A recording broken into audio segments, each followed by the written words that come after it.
Saudara, sebuah mobil taksi daring terbakar di Kota Bau-Bau, Sulawesi Tenggara. Mobil terbakar diduga akibat korsleting listrik pada mesin.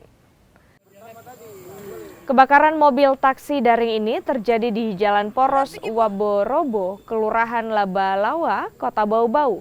Dari video yang direkam warga, api pertama kali muncul di bagian depan mobil dan merambat ke bagian belakang. Petugas pemadam kebakaran yang tiba di lokasi mencoba memadamkan api dengan alat pemadam api ringan atau APAR. Sebelum kemudian mobil pemadam kebakaran membantu proses pemadaman. Beruntung seluruh penumpang mobil sempat menyelamatkan diri. Tadi telah terjadi kejadian mobil terbakar yang merupakan mobil penumpang Maxim, di mana mobil tersebut mengalami kebakaran di Jalan Poros antara Bau-Bau dan Lawela, Batauga. Dugaan penyebab kebakarannya?